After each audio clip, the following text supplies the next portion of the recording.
We have as our guest today John and Tammy Marlow, and they are here. I don't know about on behalf of them. Y'all are kind of on behalf of yourself, but their connection that brings them in here is the Wycliffe Bible Translators. And if you're not familiar with that organization, that is my hope. I want to be able to share with you. I want them to be able to share with you a little bit about what the Wycliffe Bible Translators is. Of course, it's Bible translating. You know, that's kind of built in the name, right? But they do serve a great purpose. They've been around for a while, and we're talking worldwide impact.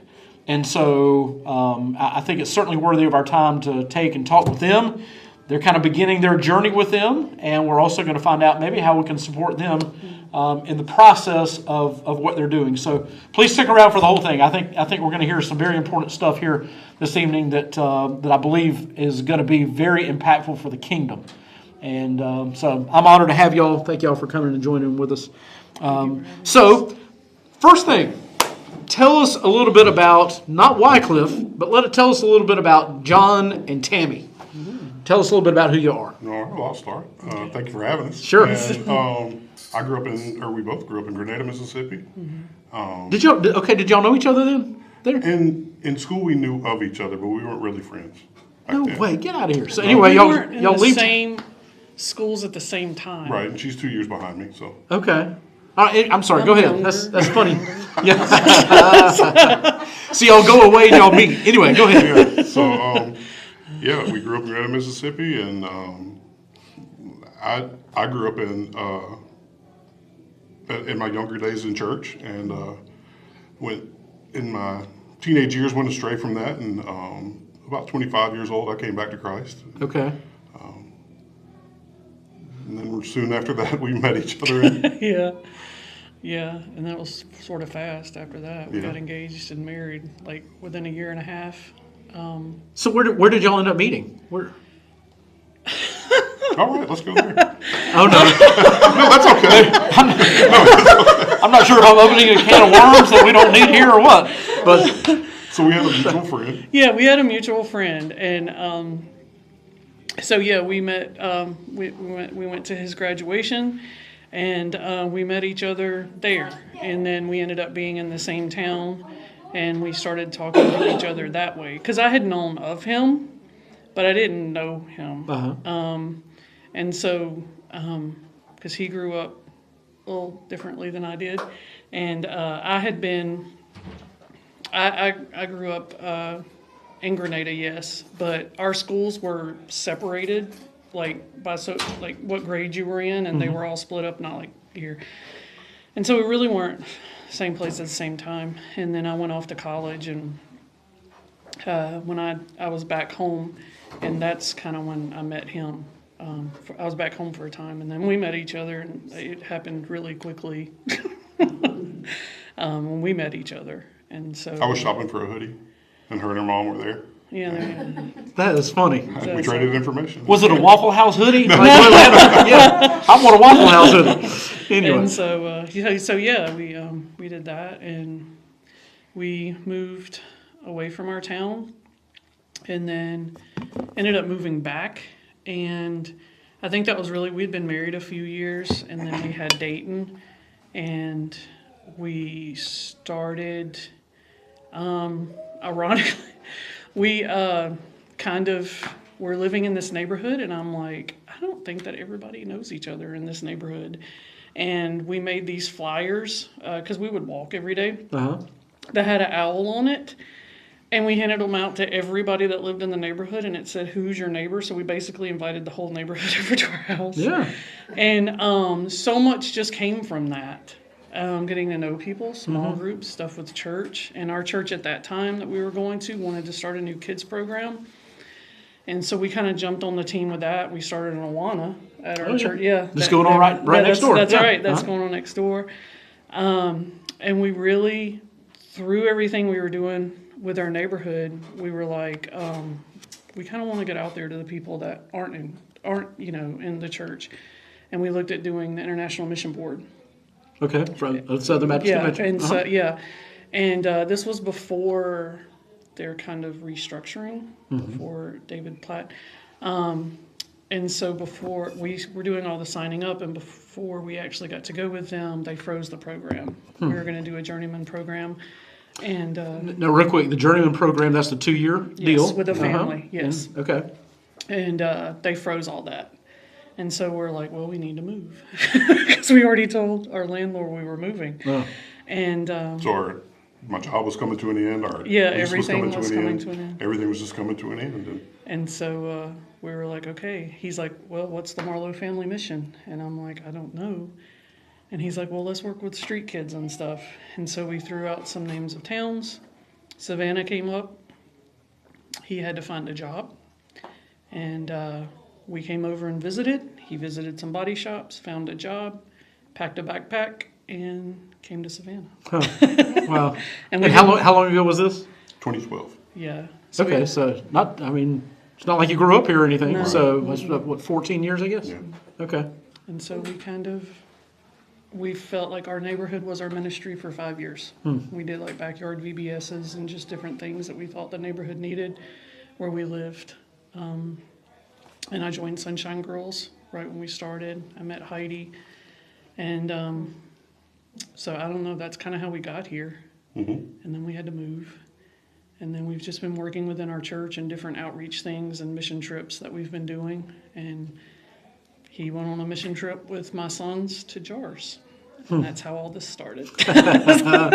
So, well, okay. So back up. So you said that your upbringing was a little bit different than his. Did you grow up in church, or you did? Okay, all right. So Yeah. y'all had a foundation. Both of Yeah, y'all did, yeah. at least. And it sounds to me like, you can correct me if I'm wrong, but it sounds like y'all have you've had a mission-minded heart for a long time. Yeah. And you've just been looking for a place to place that. Okay. All right. So the mission board, International Mission Board, they froze that program, and so y'all had to start going looking somewhere different. Tell us about the trip that you took to JARS, and we'll get to what JARS is in just a few minutes. So hang in there. Yeah. But yeah, tell us about that. So it was a high school, middle school mission trip to JARS, and the goal was to clear off some brush on a tree line next to a runway and to put together and assemble some benches and set them in concrete all over the campus of JARS. And so we took that trip, and at JARS, there's tons of missionaries there that are either on furlough or there for retirees or whatever, and they just tell you all these amazing stories. And one day, when we kind of had the day off from doing mission work, we took a tour of the place. And when we crossed into showing us the automotive department, it was empty because one of the guys that was there had to go to Papua New Guinea, and the other guy that was there retired out, and the automotive department was just empty. And I was like, well, I'm an automotive guy. The Lord's gifted me those skills. How can I use car guy skills for the glory of the Lord? And so that's kind of like how that got started. So after we came home, I told Tammy, I was like, we've got to go back. We've got to pray about this place. I don't even know what's going on there, but there's something there. And so we went back maybe a month or so later as a family, and maybe 2 months, and served again there. And the calling was evident. Obvious, yeah. While we were there. And so we talked to the HR department there, and they directed us to Wycliffe Bible Translators, because at JARS, everyone is sent to JARS through a mission sending agency. And Wycliffe is the mother company over JARS. So JARS would be an arm, would you say, within Wycliffe? Okay, so let's talk about Wycliffe then. Let's we want to know what the Bible Translators is, what they do. Probably a good place to start would be to talk about the namesake, who it's named after, John Wycliffe, and he was a theologian from the 14th century. So Is that something? Is that what? Yeah. Okay, so you got some Yes. notes. Tell us about him. Because I don't always remember my dates. But in 1917, there was a guy named Cameron Townsend, and he went to Guatemala with Spanish Bibles. And when he got there, he realized hardly nobody there spoke Spanish. And he's like, oh. And so people there spoke a language called Cachical. What was that? Cachical? Never heard of it. That's how you spell it. Yes. Oh, wow. That's a lot of consonants, isn't it? KC? Anyway. Okay, so Look it up. Look it up. That's weird. He's like, oh my God. Like, it was kind of opened his eyes that, he's like, what do I do now? And so even the people there, they had problems communicating with each other. So he took the time to learn the language, develop an alphabet, and translate the New Testament along with the help of others. And so after this process, it took a long time, he realized there were thousands of other language groups that don't have the Bible in their language either. And so in 1934, he started a summer linguistics program so people could come and learn about linguistics and languages, and then kind of spread out. How do we learn a language? How do we develop an alphabet? And, a large part of the history of the literacy of the world sometimes is through Bible translation, because they come in and develop. And in 1961, the JARS base was founded because of much needed transportation needs. And so this included, it originally stood for jungle aviation and radio services. And now it has changed to jungle aviation and relay services, because they don't use radios as much anymore. And so they cover land, air, and sea is their transportation means. And so they do things for transporting the translators themselves in and out, materials in and out, things that are needed in and out, trails, roads built, or trainings done for people that are going to work in these areas. And they do that, in this country and internationally. And that's kind of just a brief thing about that, how that started. So, I love Christian history. And so John Wycliffe, he is the first person that translated the Bible into English. That's why they chose him. Yes. So, the namesake, he was actually a Catholic priest. Of course, Catholicism was the only option you had in the 14th century.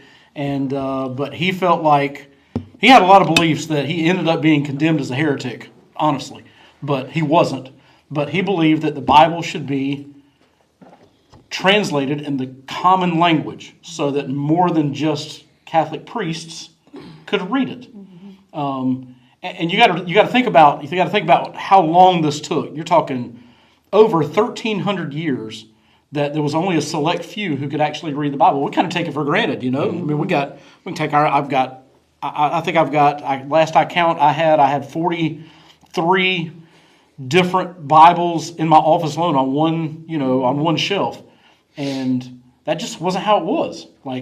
And so he just believed that it should be in the common language, and he thought that, of course, he also thought that clergy should be living in ultra poverty. So I don't really like that part, okay? Of course, I know some other church members who would wholeheartedly agree with that, but whatever the case. And so, he really wasn't popular with the Pope. He wasn't popular with the church, any of that kind of stuff.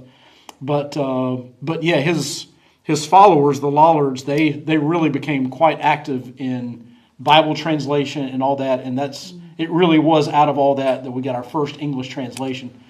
And so, hence the name. That's why it's named after somebody like that. He was a groundbreaking man, and he was very firm in what he believed, and we would probably agree with most everything that he taught at that time, even though it went against the grain of his day.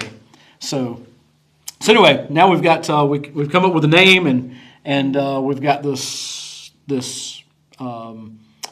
mission to translate the Bible into many languages. So what else do we know? I don't know if you have statistics on how many languages they're currently translating in, and how many are still untranslated? That's kind of what blows me away. Yeah, about the simplest way to put it is there's a little over 7,000 living languages that they know of. That is on Earth. crazy. That just Yeah, kind of some blows your people mind. say like 7,168. Some people say like 7,300. Anyway, it's a a little lot. over 7,000. Yeah. And there's only, it's like 717 or so. It's only a little over 700 complete Bibles. No way. Yes. So it's 10% is all? Yes, about 10%. I had no idea. Now, they may have like Psalms, or they may have certain Right. parts like the Lord's Prayer.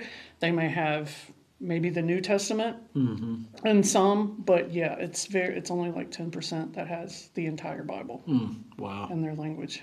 And I think we also have to, I think it would be good for us to also back up and say, and reiterate what we obviously believe, and that is the power of God's Word. And that's why this matters. It's not just to get people a Bible. It's because of what the Bible is. I mean, it really is the mind and heart of God in print, and it does have power. And so yeah, that I'm just kind of blown away. 10% basically is what you're telling me. Yeah, Have a complete Bible. that's about the simplest one. You can look at percentages other ways. Like I said, like who has what part of the Bible or whatever, but completed whole translations. Wow. That's really all we have.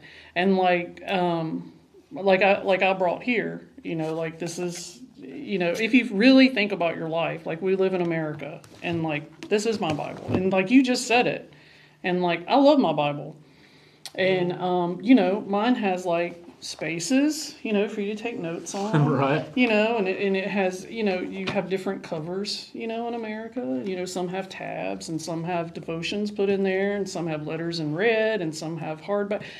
You get the drift. Sure. Like we have hundreds of options and different translations, and but yeah, for a lot of people in the world, their Bible looks like this, and they don't have one. Blank. Yeah, it's You can't blank. see it. Yeah, it's blank. Blank. Every Or page. I brought this one because my friend just gave it to me, and this is a Bible in Kazakh. It's a New Testament.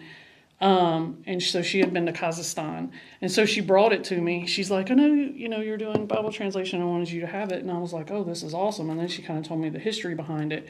But when I sat at my table and looked at this, and I'm like, I got nothing. Like, there's a backwards 3. There's a thing that looks like a K. Like, Yeah, it's a completely different yeah, alphabet. it's a completely. I'm like, if this was the only thing I knew about the Bible growing up, like it's a completely different language. It has nothing to do with me. Do you mind if can I Oh yeah, take that's this why. I just translate that for me, y'all? it really just kind of made me sit back and think, like, if that was the only thing I knew about the Bible. Sure. And translation works in different ways. Places have trade languages or colonial languages, where there's lots of different tribal languages that surround it, and so they know bits and pieces. And I think that probably would be the best, maybe like if we had a Bible in Spanish. But we don't really get the euphemisms or comparisons or whatever those English words are, that they would get that maybe we don't get. Like, Sure. What if we didn't have sheep where we lived? Like in parts of the world that don't have sheep, never seen a sheep, don't know what a sheep is. How do you tell them about it being about a sheep? Yeah, right. Or shepherd. Yeah, or that's shepherd. right. So there's just a lot of things that you kind of don't think about when you've grown up around it. But it does. It changes. We call it a heart language. Your heart language is what you talk in every day, what you dream in, what bubbles up when you get really, really excited. Even if you're bilingual, you have a heart language. And when you get God's word in your heart language, it makes things clear that otherwise it wouldn't have been there. And like, other people, the other countries, people that talk about, like God speaks my language. Like that's, just the twist to me of like, God speaks English, like God speaks Kachikau, God speaks, Kazakh, like, yes, he created you, he created you, had a purpose for you. He's a creative God. And so it's personal to them. It makes God real to them. So what kind of like, what are they in? What is Wycliffe? What are they in process of doing right now? Like, are they? Is there a certain number of translations that they're working on that they have calculated? I mean, like that they're counting. Do you have any of that? I'm not really sure how they would keep up with that kind of thing. I actually looked at that the other day. They are in the process of a few thousand right now currently. That is crazy. Yes, they had what was called Vision 2025. They released it in the early 2000s, and that was their goal, to have every language started by 2025. And At least something started. yeah, something started. So that was this past year, and so they really narrowed it down until, what is it, 700 and something left that they haven't that they haven't touched yet. But they've started on that many. That's unreal. Or they have a plan Right. with it, and they've joined translation internationally. They've started joining together because we all have this common goal. Right. So how can we support each other in doing this? And so we thought that was really, really cool that they've done this. So yeah. So let's talk about y'all's part in this then. Okay. Because y'all are not translators, right? Linguists, no. So, do y'all know any other language? Just out of curiosity. No. I took French in high school and in college, and I would not. That's about all I know. Yeah. So y'all are not translators, but obviously there is going to be a very vital place for y'all within this ministry. So tell us a little bit about what y'all will be doing. Okay. So the official title is I will be a mechanic and an instructor for four-wheel drives and motorcycle. Okay. I will. And how does that play into? Why is that so important? Because we hear translating, which is something you think about, behind a desk, and here you are, you're getting your hands dirty. Right. So how do those two play together? So the last mile of translation is what we call the hard to reach places, and sometimes the translators and missionaries and linguists don't know how to operate a winch or how to keep their vehicle from getting stuck in the sometimes roadless conditions that they'll be in. That's and crazy. I think one of my favorite trainings that we do is they have an old junk Jeep that they flip over on the roof. And they bring the missionary family out there that's doing the four-wheel drive training and talk about how we use this pulley and how we use this come along and how we use this winch. And they let the mom of the situation flip the truck back over. That's nice. That's good training to have Sure. whenever it's a likely situation, and also to train how to hopefully have that not happen to begin with. Right. Yeah. Well, that's funny because we can get anywhere we want to on a paved road. Pretty much, even except for maybe a hunter. And they usually have trails. So okay. So, and you're teaching them what exactly? You're talking about the training that you went through and all that kind of stuff. How to use all that recovery material to get yourself out of a sticky situation. And another training with the motorcycles is just basic maintenance. In Africa, there's not a lot of resources. And so they just did a training to help the guys know how to take the chain off their motorcycle and soak it in oil. And gave them tools and resources to do so. And they blindfolded them and had them go through all the controls of their motorcycle while they're sitting still. And so they know how everything works without being able to see it. Right. So you're kind of, I guess you're helping the people who are going into these obviously very, very remote places. And you're helping them get there. Yeah. That's your thing. Yeah. Okay. All right. And I guess you probably had to fix a lot of the stuff that they end up messing up, right? That's right. Okay. So jars, that is the arm that you'll be working in that does this stuff. Okay. All right.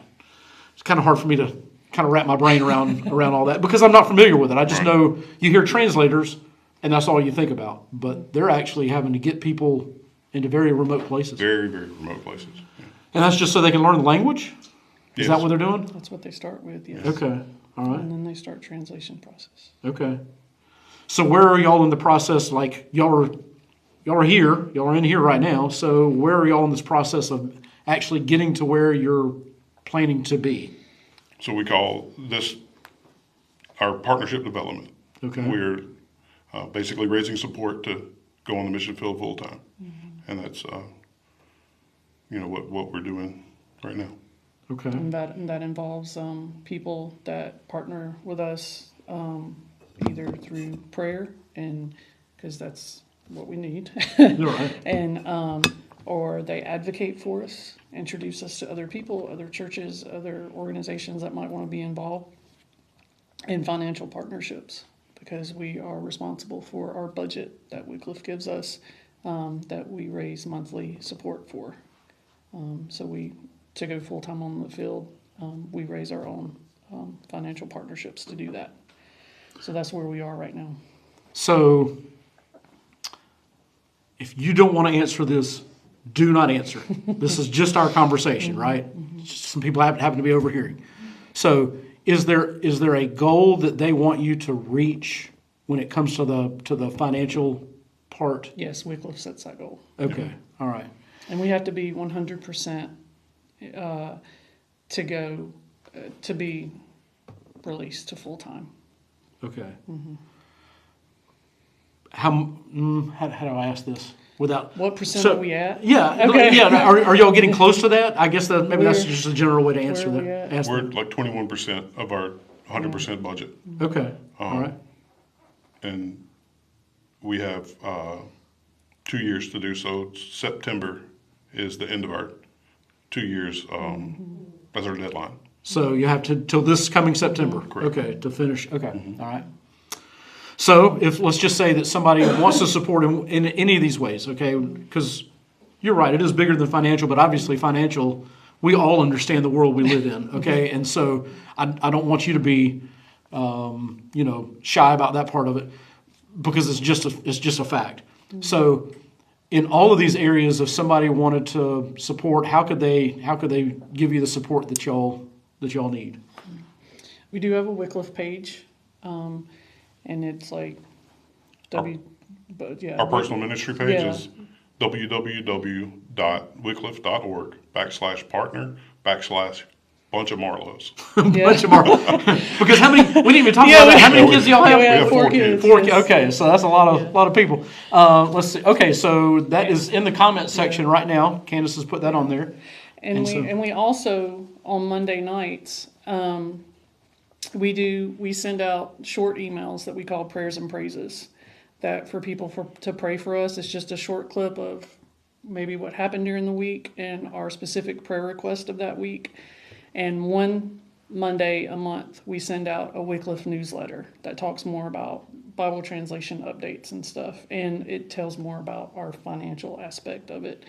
And you guys are welcome to be on that email list. Okay, how do we do that? That's something. I mean, that's the way to keep up with That's y'all true. and the bigger picture. So That's true. Mostly it's just people send me their email address. Yeah.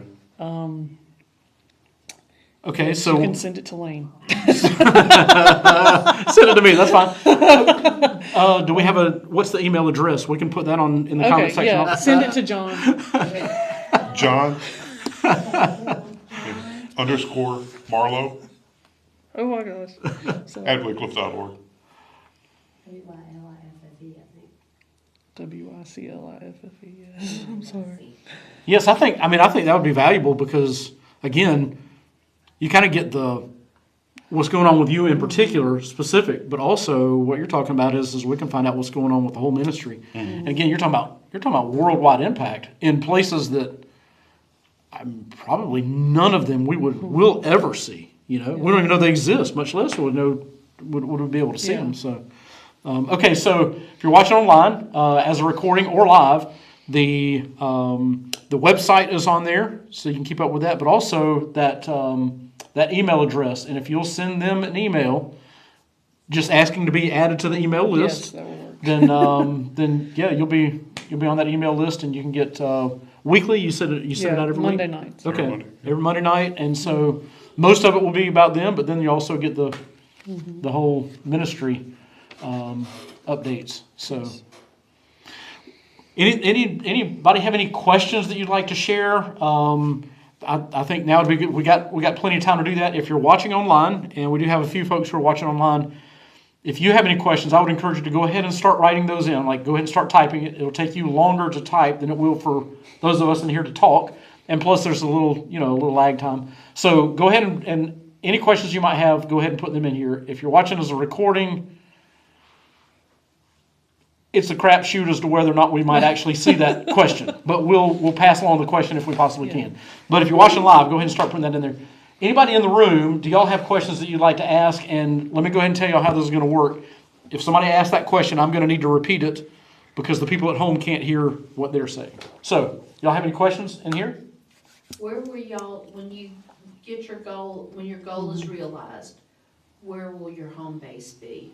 Okay, great question. The question is when they reach their goal, where will their home base be? Where are y'all moving to? Okay, so JARS is in Waxhaw, North Carolina. That's their U.S. base. That'll be home. And we'll work and train out of there. Then whenever the time comes for them to ship us out to another country, then we'll still probably hold Waxhaw, North Carolina as home. But it could be just anywhere. So about how long, and I'm curious, how long is that training period when you would be stationed there before they would send you to another country? Do y'all know how long that takes? Probably just a couple months. Okay. I think one of the main training that we'll have to take is intercultural communication. And probably do all the training on the trails and stuff. Right. Because they have a 4-wheel drive training course there. And motorcycle. And so when they have missionaries come through and take training courses there, they train them all there also. Mm-hmm. And they also take these courses internationally to train people too. But maybe. Okay. Our goal's always been to get to there. Right, yeah. One step at a time, right? At a time. Yes, I hear you. Okay, other questions? Anybody in the room? So Tammy, will you get to learn how to do all the different mechanic stuff? Question is will Tammy learn how to do all the mechanic stuff? I feel like I know some of it. Yeah, she's no stranger now. But yeah, I imagine I get to learn as much as I want to. I would think, yes. Okay. Yes. All right. Anybody else? I don't see any coming through online. Will you be homeschooling the children? Oh. How would that do? She's talking about their kids. Will there be homeschooling and how is that going to work out? Because, I mean, there is a family to consider. Mm-hmm. So, four kids. Good question. That's our plan. We do homeschool now.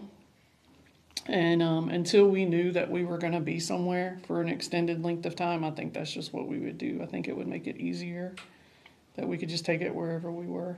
So, until God says otherwise. Yeah.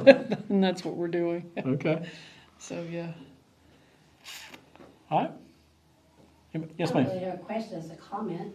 Okay. I have friends who work for the same people as translators in Thailand. And I was just looking back at Judy's newsletter, and she was saying right now they're working on literacy for people. So they can become bilingual. And then her husband works with the translators, and she kind of does a lot of things.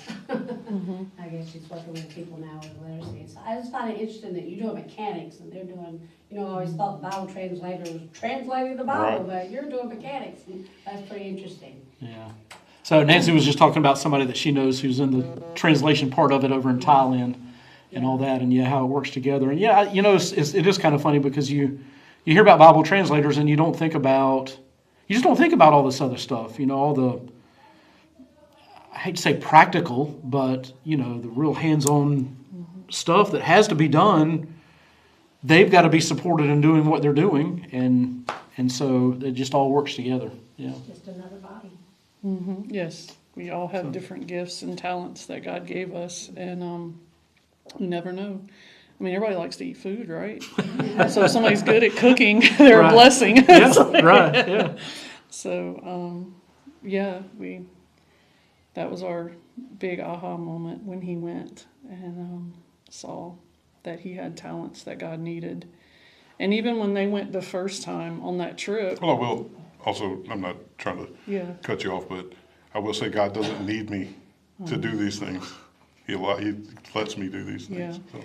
when he went on that middle school and high school trip, he also was teaching these kids how to use saws and how to use people, some that had never touched power tools. And I was like, all right.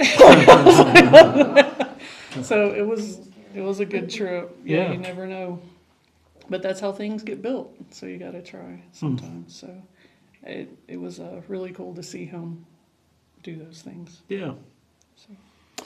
Well, I for one appreciate y'all's willingness to do stuff that, well, first of all, I can't do what you're doing, and I can't translate and all that. So y'all are doing work that I could not do, but I think it's still partnering within the kingdom, and we're working together to get to the uttermost parts of the earth, and that's really what you're talking about, uttermost parts.